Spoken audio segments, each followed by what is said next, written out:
Assalamualaikum warahmatullahi wabarakatuh. Bismillahirrahmanirrahim.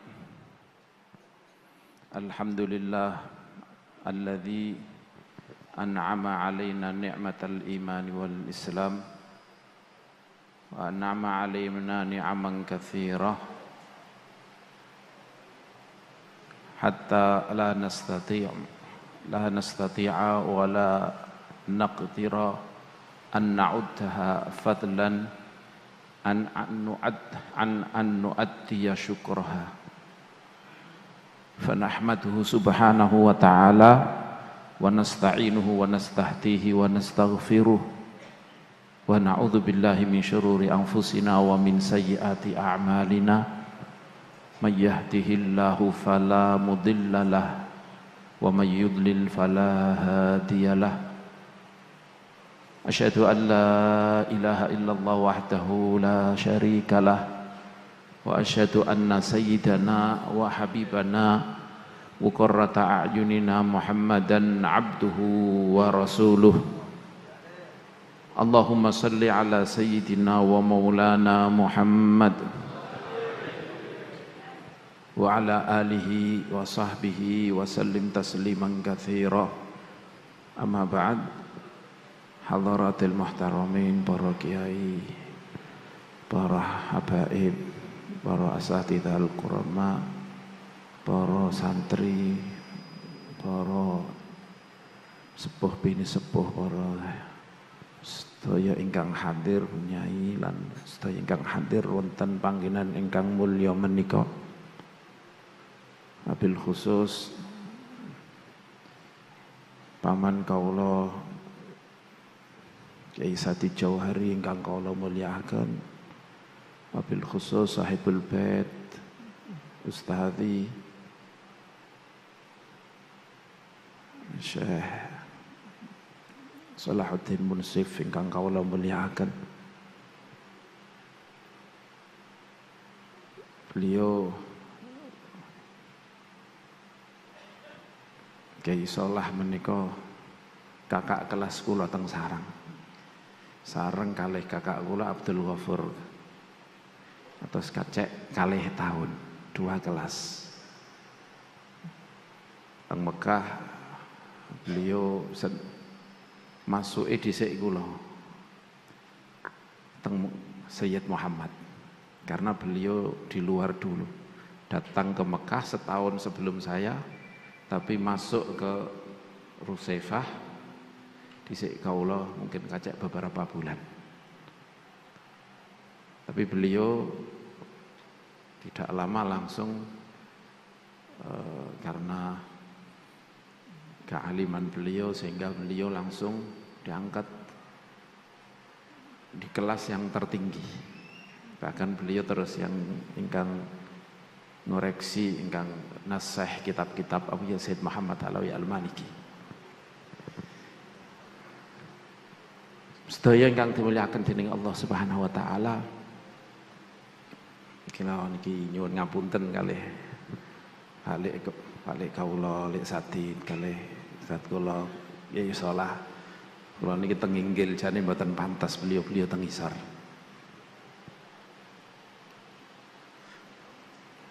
Sedaya ingkang dimulyakaken dening Allah Subhanahu wa taala. Wonten unen-unen at-tarikhu yu'idu nafsah. Sejarah itu akan mengulang dirinya. Sejarah itu akan mengulangi dirinya sendiri. Pasti sejarah itu akan terulang secara global. Tafsilate perinciannya kadang berbeda, nama-nama tokoh-tokohnya kadang berbeda, tapi sering pasti akan terulang lagi. Maka orang alim juga perlu mempelajari sejarah, karena dengan sejarah akan mengetahui secara global apa yang akan terjadi. Sedaya ingkang dimulyakaken dening Allah Subhanahu wa taala. awal-awal perjuangan baginda besar Nabi Muhammad sallallahu alaihi wasallam ini kok penuh dengan fitnah, penuh dengan tuduhan-tuduhan yang tidak mendasar. Kebenaran berusaha untuk ditutupi oleh semua orang. Sampai ketika beliau berdakwah di Mekah selama 13 tahun, kita tahu yang iman itu hanya sangat sedikit. Karena besarnya fitnah, besarnya kuatnya menutupi dari orang-orang Arab pada saat itu, terutama orang Quraisy. Dikatakan Kanjeng Nabi sahir, penyihir. Dikatakan Kanjeng Nabi penyair.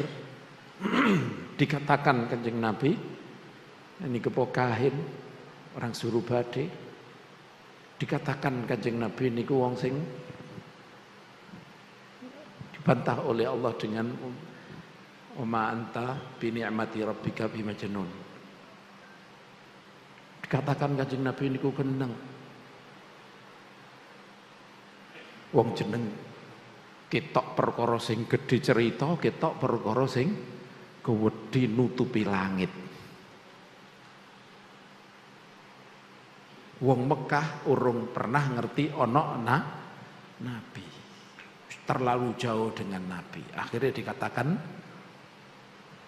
ketok jin atau ketok napa. Selama 13 tahun tertutupi. Kemudian beliau hijrah ke Madinah. Niki mulai ke Madinah, mulailah kemenangan-kemenangan terjadi. Mulai tahun kedua dimulai dengan kemenangan perang Badar. 313 melawan hampir 1000. 3 kali lipat dikalahkan dalam satu gebrakan. Kemudian diteruskan kadang dipasang surut. Diteruskan dengan perang Uhud. Perang Uhud 700 melawan 3000. Nggih awal kemenang. Tapi akhir rada napa keteteran. Tapi wong-wong sing muhibbin, orang-orang sing mahabbah ning Kanjeng Nabi mengatakan Kanjeng Nabi gak kalah. Pada perang Uhud Jumaan memang pasang surut tapi tidak kalah. Benar yang terbunuh 70, tapi tidak ada satupun yang tertawan. Bahkan sehari setelahnya Sabtu perang napa Uhud, kemudian orang Quraisy langsung setelah peperangan langsung balik, nyampe 15 kilo di Hamraul Asad, mereka kepikiran.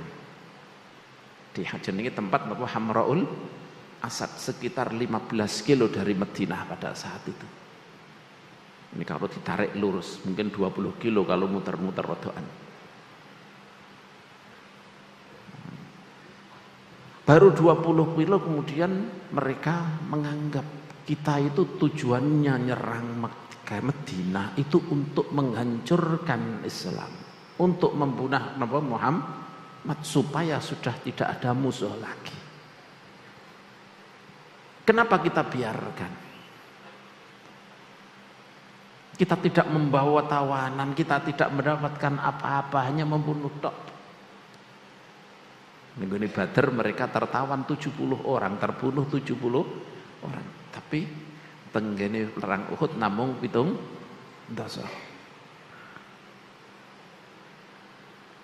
Akhirnya mereka mau menyerang kembali. Kanjeng Nabi Muhammad sallallahu alaihi wasallam ketika mendengar itu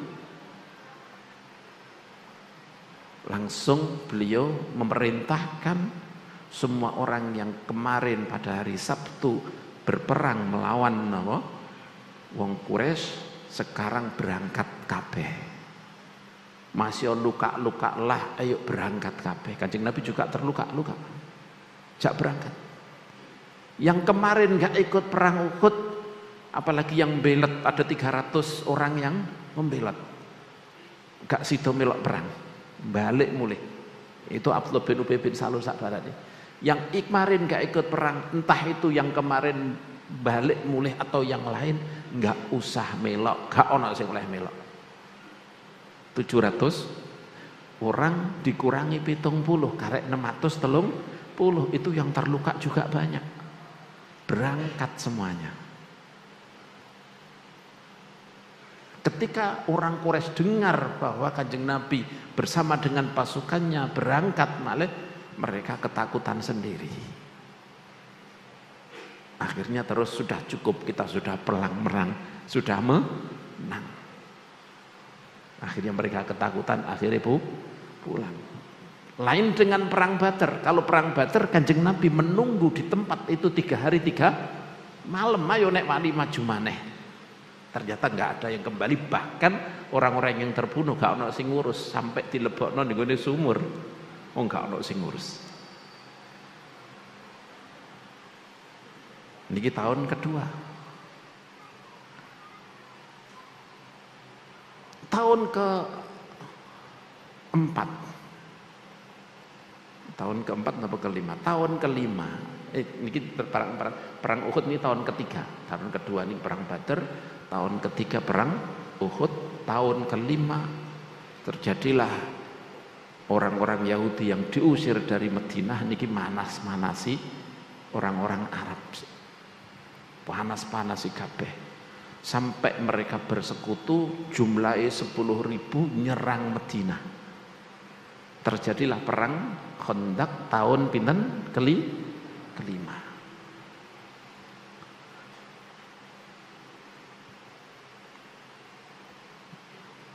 Tahun kelima 3.000 melawan 10.000. Kanjeng Nabi bikin Khandaq lewat isyarai sinten Salman Al-Farisi.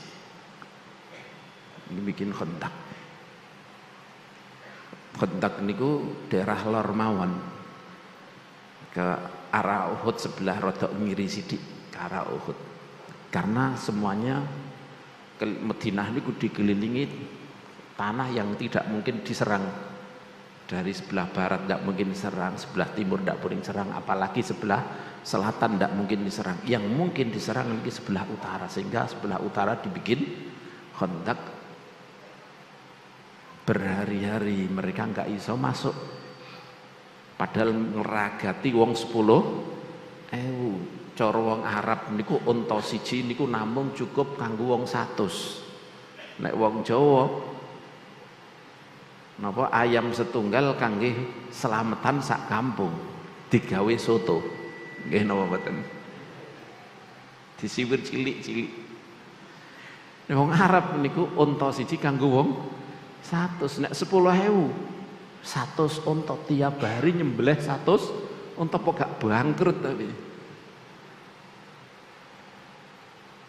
Wis susah gak iso melbu di hari terakhir Allah ngirim angin yang sangat keras, gelap gulita, dingin banget dinginnya, sampai nggak ada kemah kecuali porak-poranda, nggak ada napa gendok, nggak ada manci kecuali itu padha numplek. Wis lara kabeh, bengi-bengi kaya ngono. Akhirnya Abu Sufyan wis aku mulih. Pemimpinnya jenenge Abu Sufyan radhiyallahu taala anhu. Setelah itu masuk Islam, wa hasuna Islamu. Wis aku mulih, nek kalian mulih ya melak aku mulih. Akhirnya mulih, maka disebut-sebut sedekah wa'dah. Terus napa?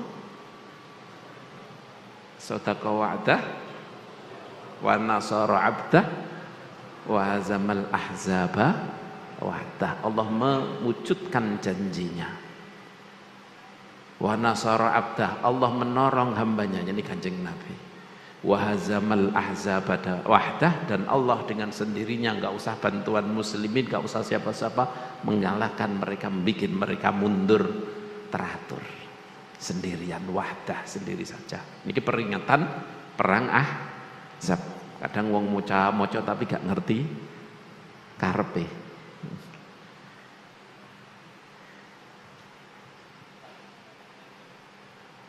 Mulai saat itu Kanjeng Nabi ngendika, mulai detik ini, mulai sekarang bukan mereka yang menyerang kita, tapi kita yang akan menyerang mereka. Maka tahun ke-6 diawali dengan Rasulullah Sallallahu Alaihi Wasallam mimpi bahwa beliau masuk Mekah dengan dengan sahabat-sahabatnya, kemudian melakukan nusuk sampai selesai, dan kemudian mereka mencukur dalam keadaan aman. Mimpi seperti ini. Impian seorang nabi adalah wahyu, perintah. Artinya Kanjeng Nabi diperintah untuk mara ning gone Mekah, padahal itu 1 tahun berikutnya. Baru setahun diserang wong 10.000, setahun berikutnya berangkat ning Mekah, akhirnya dijak kabeh ngepir. Pas wae perang Khandaq niku ana wong 3.000 sing napa iki, karena terpaksa wong diserang. Tapi ketika diajak ning Mekah bukan untuk perang, untuk napa? Melakukan napa ibadah umrah napa haji. Untuk melakukan ibadah umrah, padha ngepir, yang berangkat namung 1.400.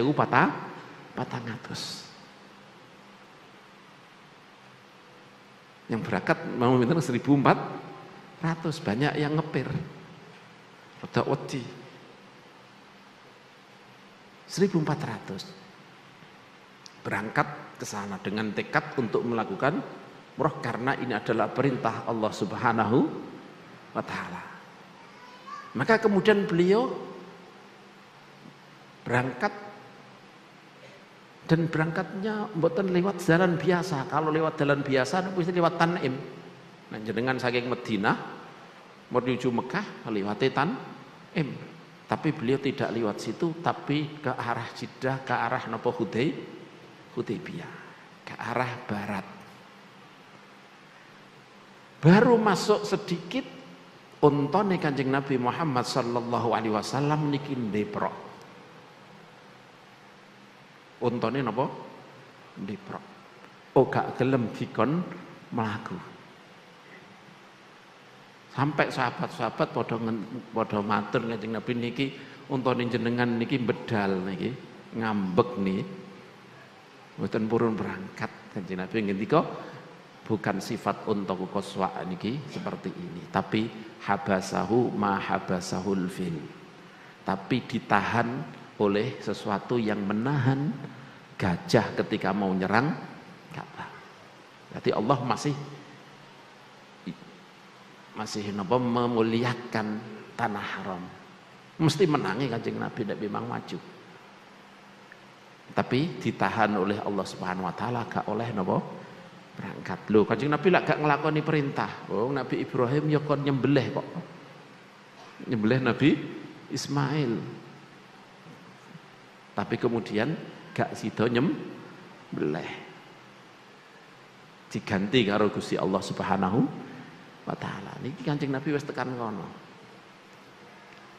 Tapi ditahan karo Gusti Allah karena memang belum waktunya muhalliqina ru'usahum wa muqassirin, belum waktunya tahallul dengan cara yang normal dengan tawaf dan sa'i.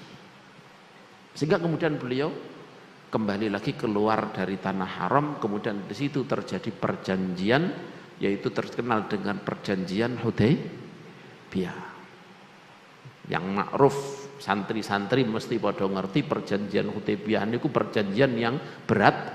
Sebelah zahiri adalah kekalahan umat Islam, tapi hakikatnya adalah kemenangan. Karena perjanjian apa? Perjanjian kalau ana wong masuk Islam sangka penduduk Mekah kemudian lari menuju Madinah, Niki cara Mas Hakik secara napa saya tidak menyebutkan perjanjian isyarah niki, tapi akan terjadi seperti ini. Nek ana wong Mekah masuk Islam, kemudian melayu ning Madinah, minta perlindungan Kanjeng Nabi, maka penduduk Mekah berhak untuk meminta kembali dan wajib bagi ahli Madinah untuk mengembalikan orang tersebut.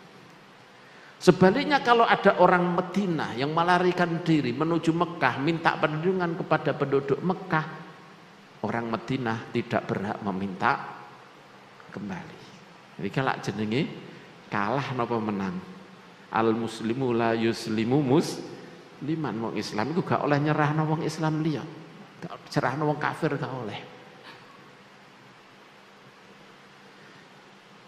Tapi Kanjeng Nabi Sallallahu Alaihi Wasallam mereka melihat ke depan, sehingga perjanjian itu tetap diteken walaupun dengan berat sebelah. Pulang belum lama kemudian turunlah ayat inna fatahna laka fatham mubina. Inna sak temene kita iku fatahna wis buka sapa kita laka kanggo sira fathan kelaman buka mubinan, wis tak kei kemenangan sing gemilang. Kemenangan niku nggih adalah napa perjanjian Hudaybiyah. Ketika Sayyidina Umar bener Kanjeng Nabi, bener Gusti Allah, Umar salah. Wong Sayyidina Umar protes.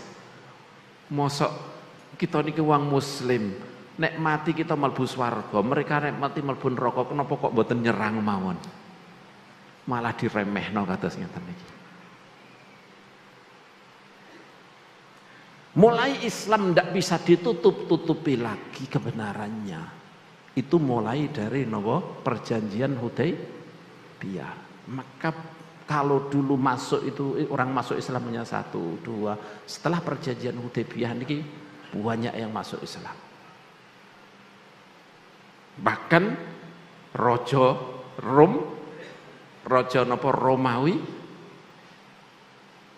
Kaisar wedi karo Kanjeng Nabi. Sampai dia bilang, andai kata aku bisa nyampe ke sana ke Rasulullah Muhammad, aku akan cuci kakinya.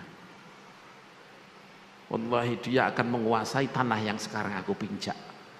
Ucap ning gone Abu Sufyan malah ndredeg kabeh.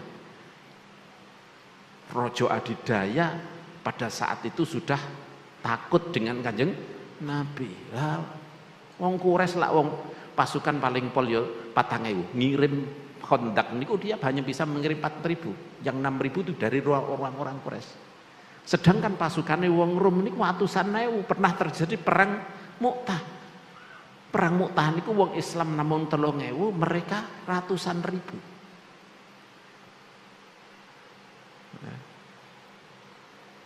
Jadi pasukannya wong Rom niku tidak hanya puluhan ribu, ratusan ribu. Kok wedi karo Kanjeng Nabi? Abu Sufyan wong Quraisy wis ndredeg kabeh, wis kalah mental. Maka mulai saat itu Islam sudah tidak bisa ditutup-tutupi lagi. Maka orang pada masuk Islam sampai kemudian 2 tahun kemudian, karena orang Quraisy merusak perjanjian, salah satu perjanjiannya adalah wong Quraisy ora oleh nyerang sekutune Kanjeng Nabi. Kemudian mereka menyerang sekutune Kanjeng Nabi. Artinya mereka sudah merusak perjanjian. Maka tahun ke-8 Kanjeng Nabi membawa 10.000 pasukan. Bayangno, 2 tahun sebelumnya, tahun ke-6 hanya membawa 1.400. 2 tahun kemudian sudah membawa pasukan 10.000. Maka benar-benar perjanjian Hudaybiyah adalah fathun mubinun. Ini 10.000.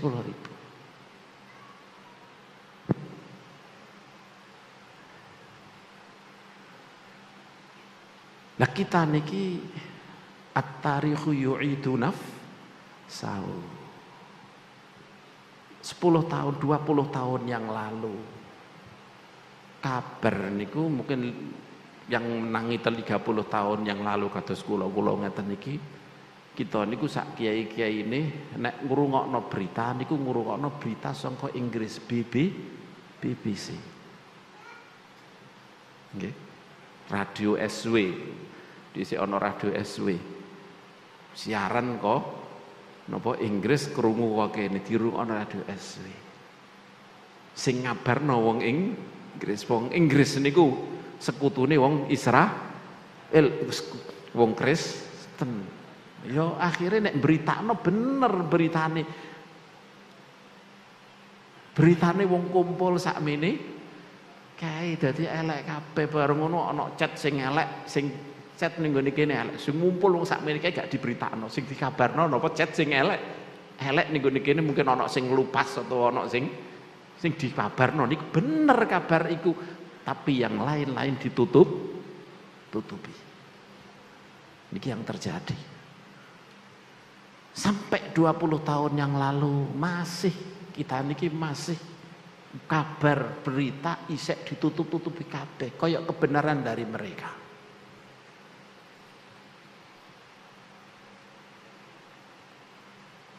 Pejuang-pejuang Afghanistan, pejuang-pejuang napa tenggone Palestina, mereka sebut itu adalah orang-orang teroris nggih napa mboten? Sampai kuatnya mereka dalam mempropaganda, mendiskreditkan, menfitnah kepada kita sampai kita ndak percaya diri dengan hukum Islam. Cadaran yo diserang sampean. Nggih napa mboten? Itulah karena apa? Gak percaya dirinya kita dengan agama Islam karena kuatnya propaganda dari orang barat. Niku kula kinten masa-masa itu adalah masa-masa koyok masa waktu Kanjeng Nabi ning gone Mekah. Mulai teng Madinah wis mulai terbuka sithik-sithik. Nah, sekarang niki adalah masa-masa setelah perjanjian napa Hudaybiyah nek cara kula. Walaupun tidak seperti persis tapi masa-masa itu. Karena napa? Saniki wong barat akeh sing masuk Islam. Sing asale mengatakan Hamas teroris sekarang nggih pun mulai berubah. Banyak yang menyebut Hamas adalah pejuang-pejuang pembebasan tanah Palestina. Kalau kita berbicara seperti ini 10 tahun yang lalu, pasti kita juga dikatakan wah iki calon-calon teroris. Nggih napa mboten kira-kira. Taliban, paman kita muji-muji 10 tahun yang lalu, maka akan kita dikatakan ini adalah calon-calon teroris. Nggih napa mboten? Saat niki loh negara Afghanistan dipimpin Taliban wis diakui karo Rusia, ya nggih napa mboten? Berarti artinya sudah Rusia tidak menganggap Taliban adalah teroris. Mulai terbuka. Ya memang ono kesalahan ya kabeh lah. Kalau memang teroris ya Amerika lebih teroris di Guantanamo.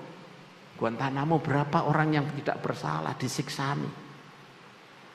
Lebih parah mereka.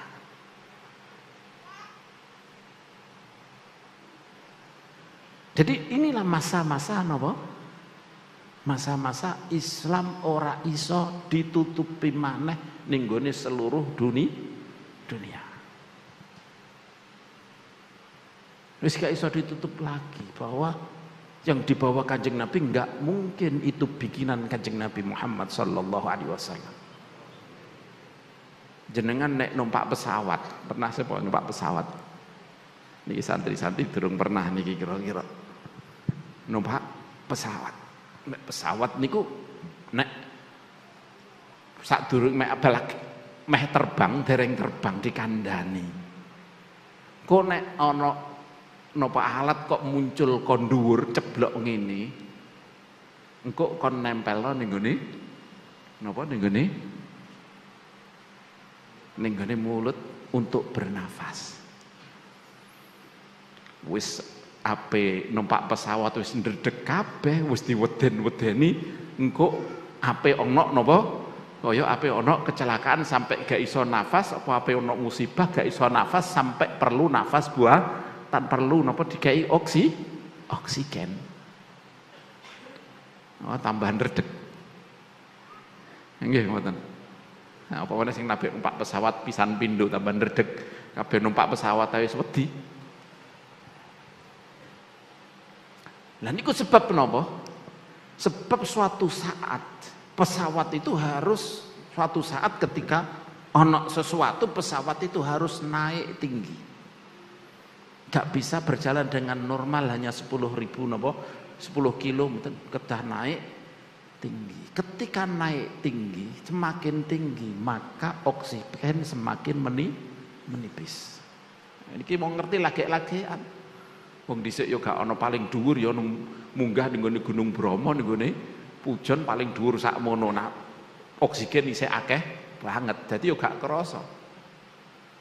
Wong lagi pirang kilo.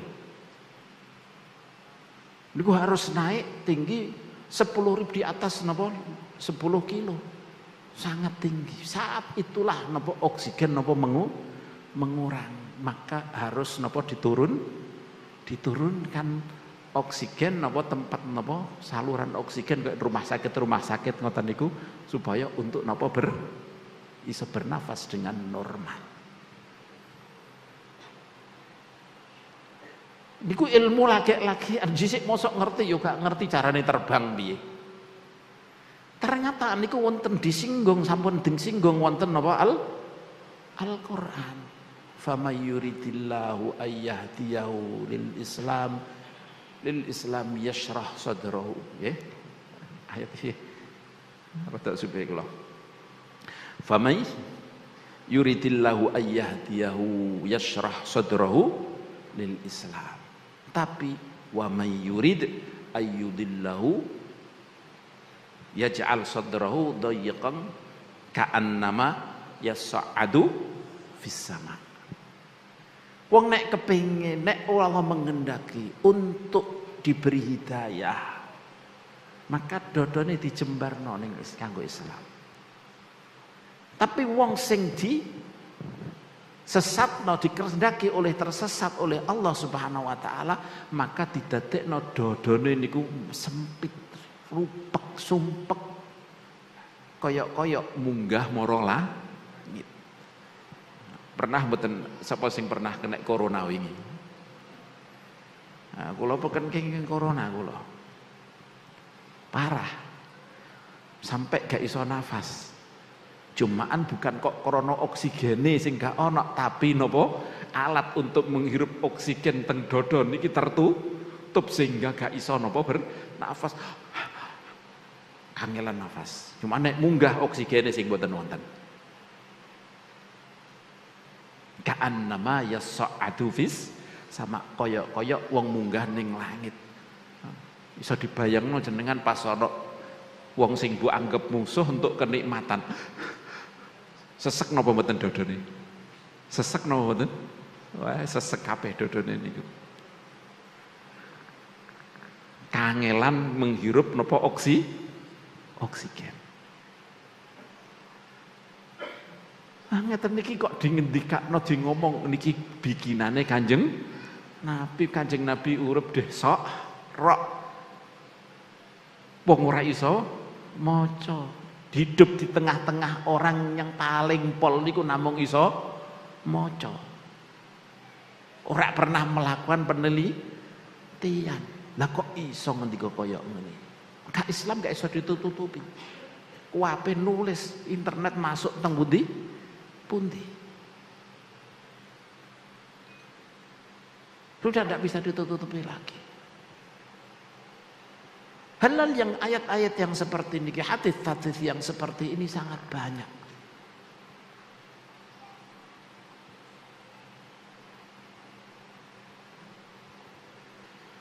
Sekarang niku sing ma'ruf tenggene internet pamane sing tenggene napa media sosial la taqumu sa'atu hatta ta'uda jaziratul arabi murujan wa annara. Gak mungkin terjadi kiamat kecuali sampai negara jazirah Arab, di negara-negara Arab, di daerah Arab niki menjadikan banyak rembutan, banyak tumbuh-tumbuhan dan banyak napa sungai mengalir. Dan kenyataannya sekarang sudah mulai menghijau. Sudah mulai sering banjir. Rumiyin kadang-kadang banjir tapi jarang. Saat ini sering sekali.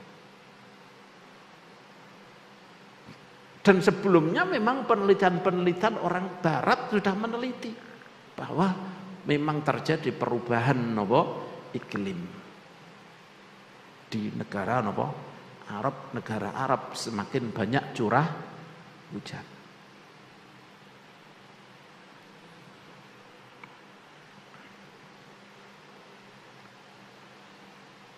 Hal yang terbaru mungkin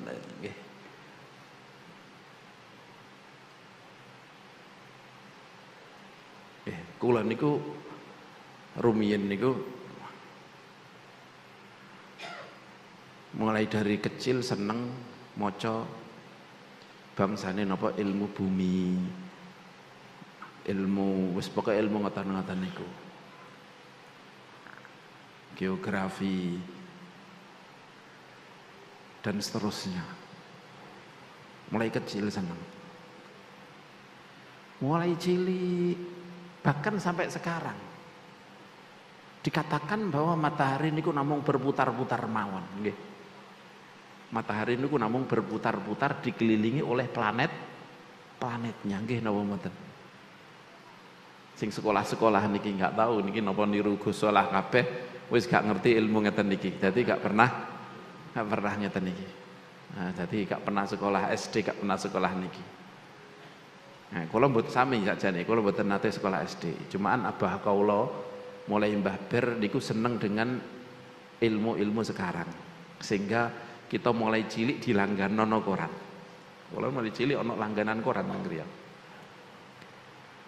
Mulai Mbah Ber niku nggih sering mendatangkan buku-buku bahasa Indonesia. Sehingga abah Mbah Mun niku nggih pengalaman ilmu-ilmu ngeten iki karena memang didatangkan buku-buku tentang kepahlawanan, tentang macam-macam ilmu sekarang, ilmu modern. Masuk kula dikatakan seperti ini, muter-muter, napa namung muter? Sedangkan di dalam Al-Qur'an ngendika wasyamsu tajri li mustaqarrin, lah matahari ku mlaku mara nggone tempat mustaqarrin, maring tempat netepi. Di mustaqarrin lah. Ning gone hadis sing ngendikakno suatu saat Kanjeng Nabi duduk bersama dengan sahabat-sahabatnya, beliau ngendika ning gone hadis niki riwayat Kutubul Khamsah, Bukhari wonten, Muslim wonten dan yang lain wonten. Atadruna aina tadhhabu hadhihi? Kamu tahu enggak matahari ini pergi kemana?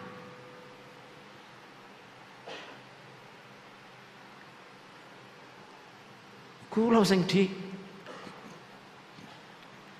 mulai dari kecil diomongi matahari niku namung muter, bumi ngelilingi matahari, termasuk planet-planet Mars, Pluto, napa melih, Merkurius, napa melih, dan planet-planet yang lain ngiteri niki matahari namung berputar-putar saja. Bareng ngono maca Quran niki, maca hadis niki bingung napa mboten bingung.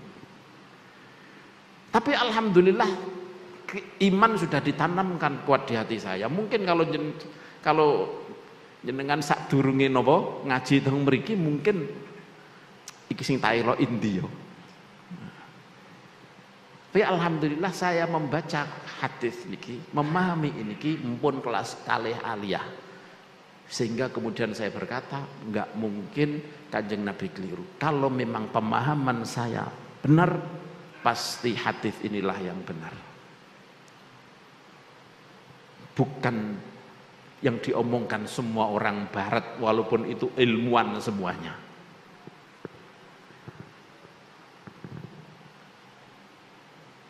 Jadi ini jadi tempat masuk untuk napa gawe fitnah oleh mereka.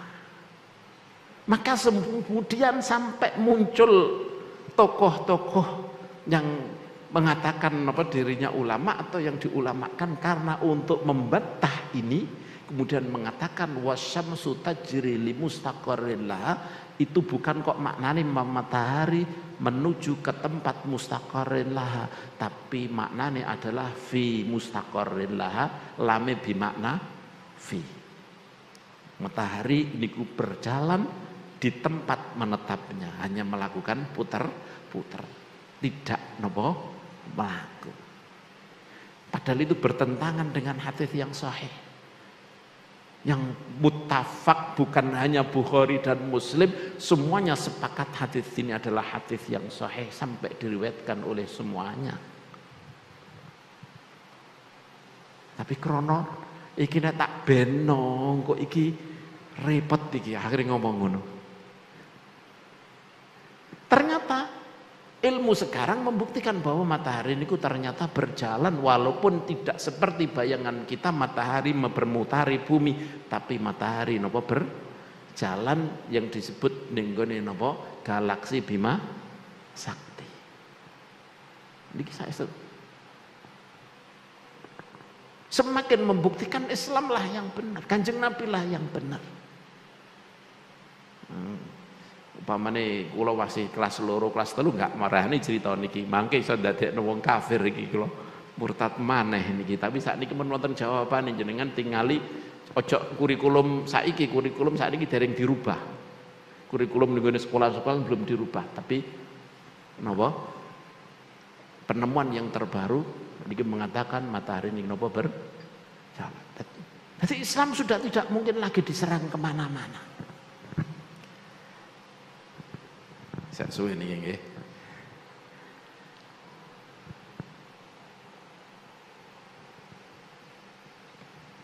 Quran menika latang kodi aja ibu, ndak akan habis, yang ndak akan habis ajaib-ajaibnya. Quran tidak akan habis ajaibnya. Surat Al-A'raf. Surat Al-A'raf menika surat sing diturunkan pada tahun 10 setelah dakwah Rasulullah sallallahu alaihi wasallam. Tahun pinten? Sedasa mulai dari Kanjeng Nabi dipun utus. Ini tahun 10.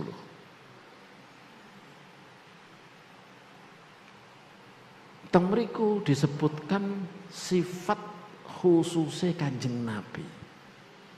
Ada 2 ayat di dalam surat Al-A'raf ingkang disebutaken tentang napa sifat khususnya Kanjeng Nabi inggih menika an-nabiyul ummi alladzina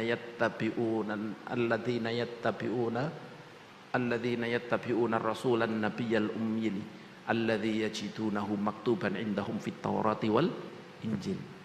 Orang-orang yang mengikuti Kanjeng Rasul yang nabi yang ummi. Ummi niku maknane gak iso menulis, gak iso maca. Nabi yang lain semuanya bisa nulis, bisa baca.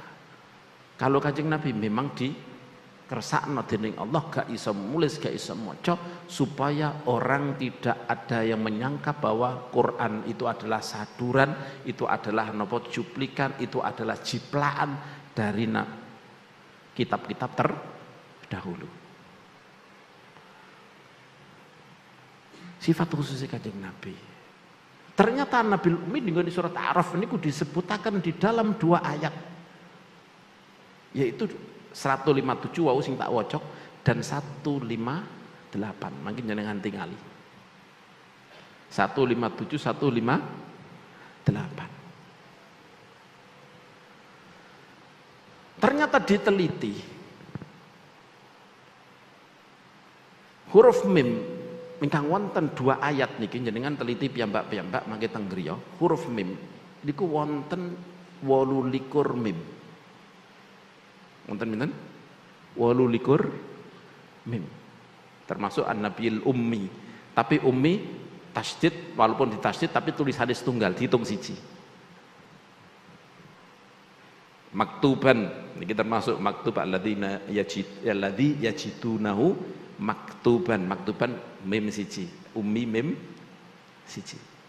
Dihitung mulai dari awal ayat sampai ayat yang 157 sampai akhir 158 niku wonten 28 mim. Lah huruf hae di dalam 2 ayat niki wonten pinten sekawan. Huruf dal di dalam 2 ayat niki wonten 3. Saat ini tulisan Muhammad ini kan mim, ha, mim, dal.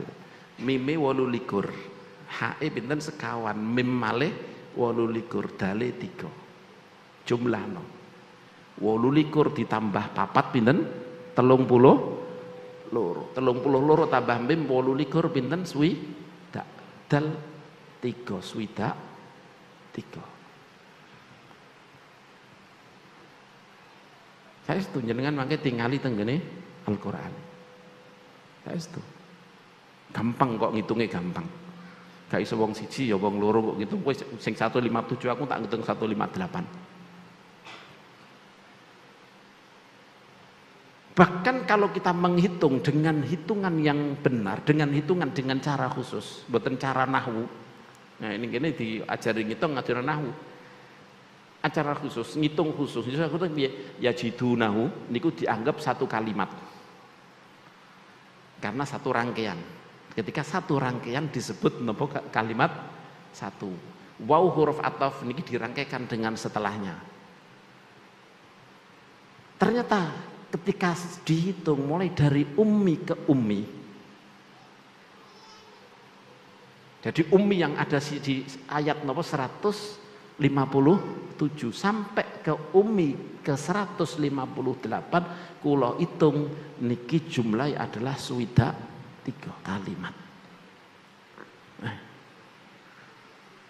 Kalau kita bayangkan Kanjeng Nabi seorang ummi gak iso nulis, kita bayangkan bahwa ayat niku surat niku turun 10 tahun setelah napa Kanjeng Nabi diutus, artinya masih 13 tahun lagi Rasulullah masih hidup. Tapi ternyata di ayat itu sudah Allah menyimpan di situ bahwa yuswane Rasulullah nggak akan lebih, nggak akan kurang dari 63.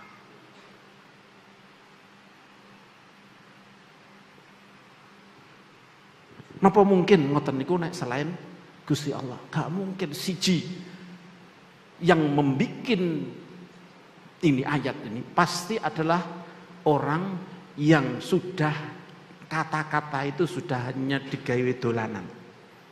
Sampai kira-kira iso ngitung mimnya 28 gak iso kurang gak oleh lebih tanpa mengurangi balaghahnya, tanpa mengurangi makna yang mau disampaikan di situ. Berarti kan sudah di atas kata-kata hanya sebagai dolanan. Kita niku ape ngarang wis keliru gak. Ini lho. Nomor 2 adalah pasti yang bikin ayat ini adalah orang yang benar yakin 100% bahwa yang dituruni, yang akan disuruh menyampaikan ini adalah umurnya gak mungkin lebih daripada 63 tahun. Sinten nek gak Gusti Allah. Nggih napa mboten? Ngeten niki nek zaman dhisik kon mikir koyok ngene ngelu, nek saiki wonten komputer. Ono komputer niku gampang. Sampeyan kalau guna program mimi ono piro langsung metu dhewe. Saestu. Wonten programe. Ini huruf sote surat iki ono huruf sote ono piro langsung ditulis set akan muncul shotnya berapa jumlahnya. Ini wonten programe. Dados Islam menika sudah tidak mungkin ditutup-tutupi lagi kebenarannya. Wis akeh dan sekarang sudah banyak yang sudah masuk Islam karena dari segala sisi kebenaran Islam terbukti. Wong sing sabaran ya wong Islam. Wong wis dipateni sakmono kabeh ning ngarep matane wafat 60.000 orang, tapi ternyata sama sekali enggak goyah keimanannya, kesabarannya. Nek gak wong Islam gak mungkin niku terjadi. Gak mungkin terjadi kecuali orang yang yakin benar bahwa ini semuanya adalah cobaan dari Allah, yang yakin dia semua kita milik Allah dan bahwa Allah berhak memberi cobaan sesuai yang dikehendaki oleh Allah, dan yakin bahwa dia akan kembali kepada Allah untuk mendapatkan pahala ketika dia mau sabar tetap di dalam jalur Gusti Allah. Maka dalam semua hal ini kok Islam dari sisi apa saja terbukti kebenarannya. Maka aku nek ngarani niki adalah zaman napa? Setelah napa perjanjian Hudaybiyah. Karek kapan kemudian yadkhuluna fi dinillahi afwaja, dituruni surat napa? Idza jaa nasrullahi wal fath wa ra'aitan nasa yadkhuluna fi dinillahi afwaja fasabbih bihamdi rabbika wastaghfirhu. Dan itu insyaallah terjadinya kapan? Ketika napa? Umat Islam sudah bisa mengalahkan Konstantin napa sing apa salah wonten dhisik Muhammad Al-Fatih ngalahno napa negara napa jenis sing nggone Turki sing sebelah barat sebelah Eropa niku. Sok mben akan kita mengalahkan pusate Nasrani, ana sing darani teng Roma, ana sing darani teng Rusia, wallahu alam. Kalau dulu kok sepakat yang ada di Roma sekarang akan mengalahkan itu. Saat itulah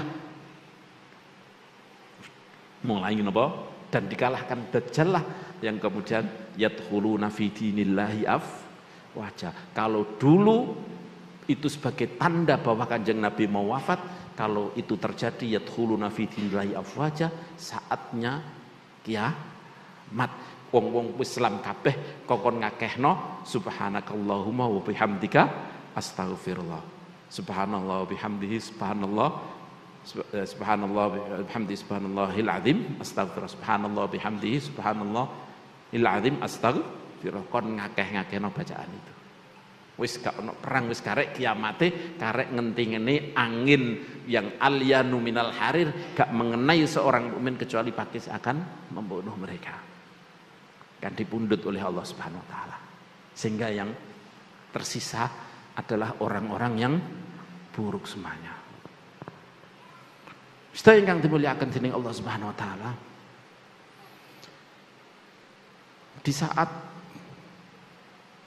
Islam sudah tidak bisa ditutup-tutupi lagi pada zaman Kanjeng Nabi Muhammad sallallahu alaihi wasallam. Kanjeng Nabi ngendika sebagaimana riwayat wonten ing napa Sahih Muslim. Bab napa al-jannah wan nar. Ini kitabul jannah wan nar, babut tahrisi bainal muslimin au bainahum. Bab ini yang jelas. Kanjeng Nabi ngendika, innas syaitana qad ya'isa ayya'budahul musalluna fi jaziratil arab. Syaitan niku sudah putus asa untuk disembah oleh orang-orang yang ahli sholat di daerah Arab. Wis gak mungkin ditutupi lagi, wis gak mungkin terbendung. Nek cara Imam Nawawi dalam mensyarah ini, ning Jaziratul Arab wis gak mungkin, yakni putus asa wesan mereka untuk setan niku napa menyesatkan umat Islam lagi. Bahkan yang terjadi adalah wong kafir padha masuk Islam.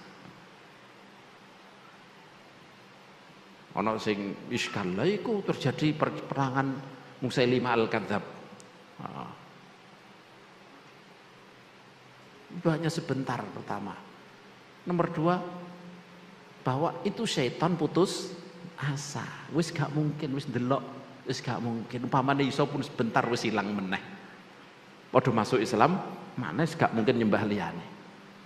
Lah setelahnya Kanjeng Nabi ngendika walakin fit tahrishi bainahum. Tapi setan godane niki ngadu domba antar umat Islam.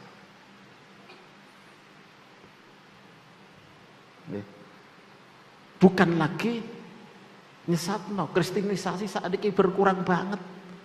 Yang ada adalah wong Kristen malah terkikis. Nggih napa mboten? Yang ada sekarang kristenisasi terkurang, bahkan wong sing Kristen podo masuk Islam.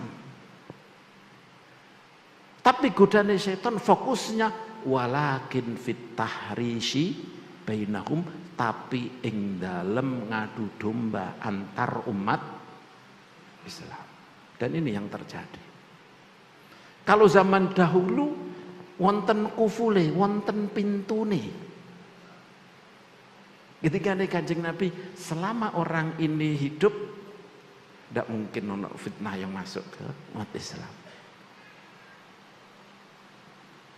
Fitnah yang besar tidak mungkin terjadi selama orang ini, pintu ini, yakni orang ini nopo masih hidup, yaitu Sayyidina Umar ibnul Khattab radhiyallahu taala. Maka mulai Kanjeng Nabi wafat sampai Sayyidina Umar bin Khattab wafat, enggak terjadi fitnah, enggak terjadi adu domba yang dahsyat. Setelah Umar bin Khattab wafat lah terjadi nopo adu domba, sampai adu domba itu menyebabkan Sayyidina Utsman terbunuh. Ini mulai masuk. Semoga kita tidak mengalami hal yang seperti ini, Bu. Tapi sudah mulai ada tanda-tanda, muga-muga nggih padam sebelum terjadi seperti itu. Amin Allahumma amin. Kan kudu sadar. Kita harus sadar semuanya. Enggak boleh napa gelem diadu domba. Coba lek saat niku wis mulai kerasa. Dulu niku sing gak selawatan niku muk sithik, saiki sing selawatan tambah kurang, sing gak liyane selawatan tambah akeh. Nggih napa mboten? Niki semua gara-gara adu domba. Sayyidina Ali orang tingginya kayak apa tingginya, tapi ketika beliau karena ada adu domba, beliau bilang gak iso ngembangno Islam dengan ini. Muawiyah yang di bawah Sayyidina Ali ketika sudah jadi satu, iso ngembangno Islam di mana-mana. Bahkan yang menjadikan sebagian Eropa masuk Islam niku sinten? Walid ibnu Abdul Malik. Bapaknya Abdul Malik bin Marwan ini termasuk andai kata tidak jadi raja, maka dia akan menjadi termasuk fuqaha pada masa itu. Tapi karena jadi rojo ya akhirnya kebijakan ya kadang-kadang rodok nganan ngiri sehingga nggak jadi fuqaha, nggak termasuk ahli fuqaha. Andai kata dia nggak jadi rojo, digadang-gadang dia akan menjadi fuqaha Madinah termasuk. Tapi karena masih ono nopo Abdullah bin Zubair yang nguasani ninggone nopo Mekah, masih dualisme kekuasaan. Terjadi fitnah, enggak patek iso ngembangno. Justru anak sing jauh dari Abdul Malik bin Marwan iso masuk ning Eropa, masuk Islam ning Eropa. Oke, mungkin kita diselamatkan sedaya. Amin Allahumma amin. Saya tidak mau ngapunten ing kathah pun manjang-manjangaken dumateng pale kula, dumateng guru kula Gus Salahuddin Munsif. Ngapunten ingkang kathah dumateng panjenengan sedaya. Kula akhiri mawon ngapunten ingkang kathah. Wassalamualaikum warahmatullahi wabarakatuh.